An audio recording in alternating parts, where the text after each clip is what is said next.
Hey there, and welcome back to Utility Sports. If you love basketball, please subscribe and hit the like button on this video. We have some breaking news. Bogdanovic has signed a 4-year offer sheet worth $72 million with the Atlanta Hawks. The Atlanta Hawks are really starting to construct their roster how they envisioned it for Trae Young. Sheldon, kind of break it down for us. Yeah, so you see here he's getting $18 million a year with the Atlanta Hawks. And an important part of this here is that trade kicker of 15%.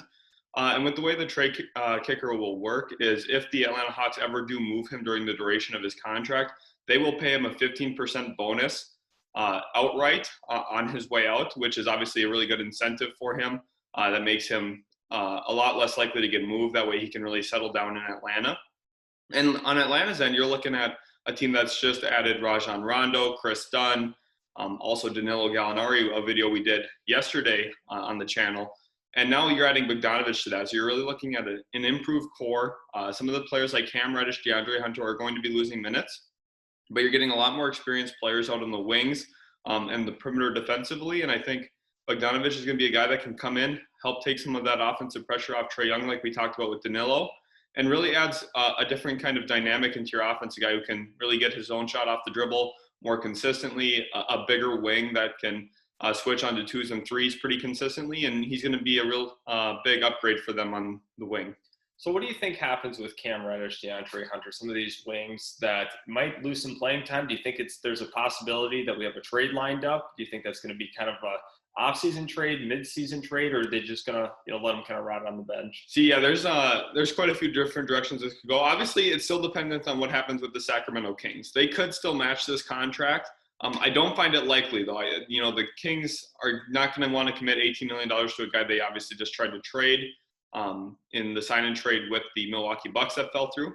And looking at that, also the 15% trade kicker is a disincentive for the Kings as well to match this option. But for the players like Cam Reddish and DeAndre Hunter, it's honestly going to come down to what their kind of value is on the marketplace. I don't think the Hawks are going to feel pressed to really move them because at this point they've kind of really upscaled their roster. We still haven't even seen Clint Capella play with Trae Young, let alone Danilo, Rondo, Dunn, and now Bogdanovic. So they're going to let it run out for a little bit. Obviously, they're going to still get some minutes out of Reddish, who is a guy that could use some more time definitely developing. And also Hunter's going to get a few minutes, but he's going to be kind of on the back burner for a little bit. Maybe they'll be better in that role and accrue more trade value. So it'll be kind of interesting to watch. I think that the Hawks will be patient on those two as long as they're under contract for 3 more years. But then looking at that coming into what is going to be their second to last year or a final year on their rookie deal, that's when we're going to kind of see if they get moved or not.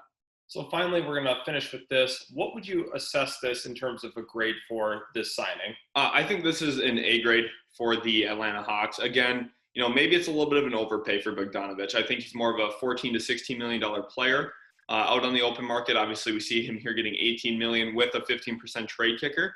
But you're Atlanta, you want to, really bring in some talent. They haven't gotten a big name free agent in a while.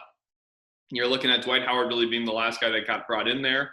And here at this point, Bogdanovic is a guy that's going to help them get shots off the dribble. He's a versatile wing. He's going to be able to do a lot of different things for you on both ends of the floor. And you're really trying to impress Trae Young on what your roster is. And I think that they're kind of a dark horse team in the 2021 free agency period for Giannis Antetokounmpo. Obviously, we talked about this in the last video that their ownership and management have a relationship with him from the pre-draft process back in 2013. And I think that's something to definitely monitor if he doesn't take the Supermax right away with Milwaukee. And Bogdanovic is also a player that obviously the Bucks wanted because Giannis likes. And without that, that's definitely something to monitor for Atlanta. Yeah, thanks everybody for watching. Please subscribe and like this video. We really do appreciate the support. As more NBA news comes in, we will be getting out some videos to you. So thank you so much for joining and have a great rest of your day.